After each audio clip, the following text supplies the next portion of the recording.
Good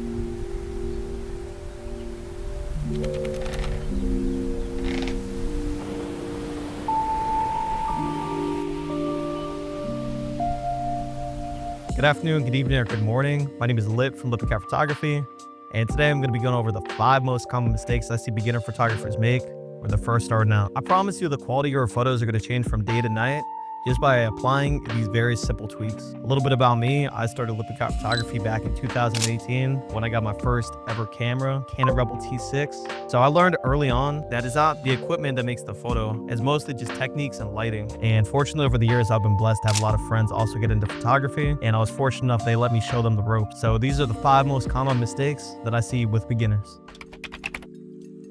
You start recording? Oh shit. All right, guys, so the first mistake we're going to get into is headspace. When I'm talking about headspace, I'm talking about leaving too much headspace. Basically, it's the amount of space you leave from the subject, my boy's about to walk in the bushes, and the top of the frame of the image. When you leave too much headspace and there's no intention behind it, it's mostly just a bunch of empty space that's not really adding much to the photo. There's thorns. Yeah, that's not really adding all that much to the photo. And there's times where you can make it intentional. For example, if you want to add a feeling of isolation and loneliness to the image, it makes sense that the background is going to engulf the subject more than the subject is going to be predominantly in the focus. But the simple fix for this, if you already took photos, you can just crop it easily in Lightroom. Or if you don't want to lose resolution, the next time you go and take the photo, just make sure you're not leaving too much headspace and you're not leaving too little headspace. That was the worst thing I've ever filmed in my entire life. So the second most common mistake I notice in new photographers, they tend to not have like a real subject in mind when they take the photos, and it's usually just a snapshot. What I mean by a snapshot is really just a photo that doesn't have good composition and doesn't have a clear subject in mind, which can kind of lead to an image looking kind of unintentional and boring. So the workaround for this is just to have a clear subject in mind, and it mostly goes into composition, mainly using the rule of thirds. With the rule of thirds, you want to use one of the 4 parts of the grid to try to put the most interesting point of the photo into it, which would be the subject. So I'm going to put 2 images up on the screen now. I'm going to put the 2 side by side, and I want you to decide which one you think looks best.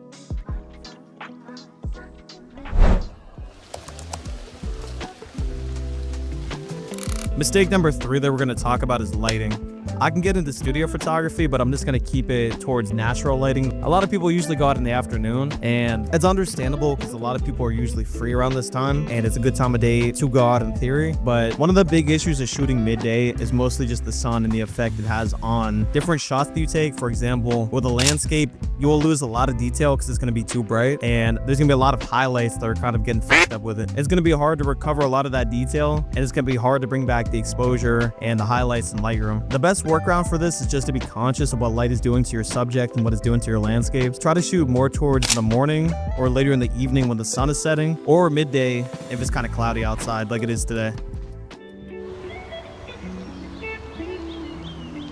Mistake number 4 that we're going to talk about is just editing. When you're finally done with the shoot and then you put the raw files in the Lightroom, typically people over or under edit their photos. They're not doing enough adjustments in Photoshop to the point where it's actually making a big difference for the photo.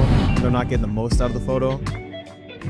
On the reverse opposite of that, they're over editing. The most overused settings are putting the highlights too far to the left. It makes sense if you have a bright sky or something you're trying to bring back, but you still want to keep a little bit more of that brighter detail and not just drag your highlights all the way to the left. Final one is just clarity. When you put too much clarity, the photo is way too sharp and it looks unnatural. So if you're going to add clarity, put it between the range of 5 to 20%. Leaving us with...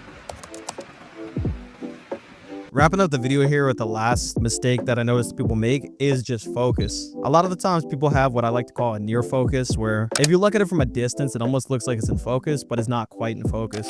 If you were to zoom in, you could tell that there's not a lot of clarity in the image just because it didn't really lock onto the subject. So the thing that I do to avoid this, there's a little box you can go and put on the subject and just make sure it's actually focused before you take the picture. And there's also a magnifying glass so you can get really up close to the image, get it fully in focus. Cool. And there you have it. That sounds corny as fuck, dude. And there you got it. 5 common mistakes that photographers tend to do when they first get into photography. If you found the video informational, feel free to drop a like and a comment. And if you want to check out more of my work, you can check out lippicaphotography.com. Thank you so much for watching and stay safe.